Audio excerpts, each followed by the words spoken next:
From the pages of WCW magazine, November 1996, we find ourselves in the epicenter of wrestling history. The pageantry is over. The war has begun. The New World Order has taken over the airwaves, and World Championship Wrestling is fighting for its identity.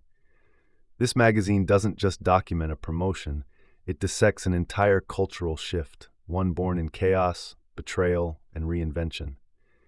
It begins with the Clash of the Champions, held at the sold-out Denver Coliseum.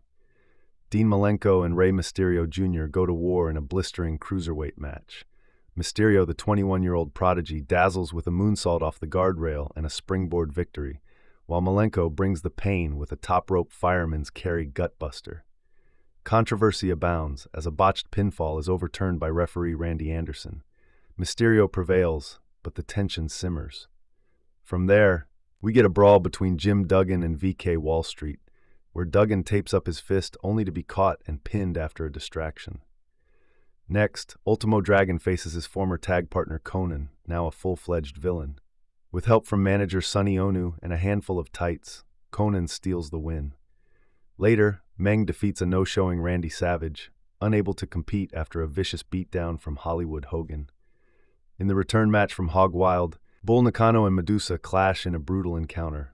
After a wild exchange of nunchucks, hair whips, and stiff kicks, Medusa rolls Nakano up following Onu's accidental interference. Another win for WCW's toughest woman. Then comes a classic, Eddie Guerrero versus Diamond Dallas Page, with the Battle Bowl ring on the line. Guerrero delivers breathtaking offense, a springboard somersault, and a top-rope frog splash. DDP shows cunning, laying in a powerbomb jawbreaker combo, and two post-match diamond cutters after sucker-punching Guerrero during a fake handshake. Chavo Guerrero rushes to his uncle's aid, but the damage is done. The tag team scene explodes in a triangle match featuring Harlem Heat, the Steiner brothers, and the team of Sting and Lex Luger. Suplexes, Frankensteiners, and Harlem sidekicks fly across the ring.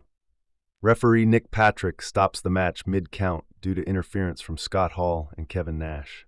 The Outsiders spoil another WCW finish, and Tony Schiavone shouts that Patrick just cost the Steiners the titles. Then it's the main event. Ric Flair challenges Hulk Hogan for the WCW World Heavyweight title. But this isn't the red and yellow Hogan. This is Hollywood Hogan, draped in black, booed by fans, and flanked by Hall and Nash. Flair is in white and receives thunderous cheers. Chops echo, fists fly, the figure four gets locked in, and the fans believe until the referee goes down. The NWO attacks. But just as things look bleak, the Four Horsemen, along with Sting and Luger, storm the ring. Chaos reigns. We pivot to exclusive commentary from the Giant, who reflects on his loss to Hogan at Hog Wild and his betrayal of WCW just days later. The Giant questions the loyalty of everyone around him, praises Kevin Nash's cunning, but calls Scott Hall a coward. The interview reads like a confession laced with deception.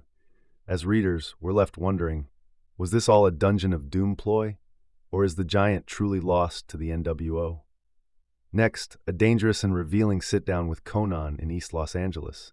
He's ditched the fans, aligned with the Dungeon of Doom, and declares himself an OG, an original gangster. He calls Rey Mysterio Jr. a punk, declares war on Juventud Guerrera, and says he no longer wrestles for spectacle. He fights to win by any means necessary. He now represents the streets, Latin pride, and gang culture. His new look is lowrider, Pendleton shirt, and defiance. Then comes Bobby Heenan's Brain Reaction, a viciously funny editorial that mocks Mike Tenay, calls Dave Penzer the most useless employee in WCW history, and proposes Heenan himself as the new WCW commissioner. Heenan rips into Disco Inferno, Public Enemy, Sting's haircut, Medusa, the Guerreros, and even announces he's renaming the Renegade Sam in honor of a bobblehead manufacturer. It's satire, sarcasm, and insult comedy in a single brilliant, bitter breath. Lord Steven Regal's regal decree follows, celebrating his WCW TV title victory over Lex Luger and vowing to restore honor to the belt.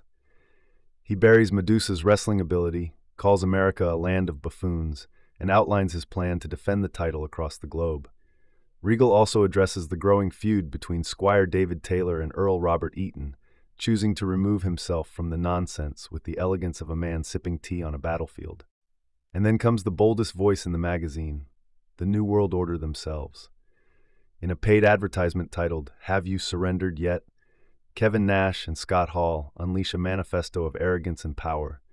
They mock WCW's infrastructure, insult the Dungeon of Doom, call Ric Flair obsolete, and declare Larry's Bushko a relic waiting for a beating.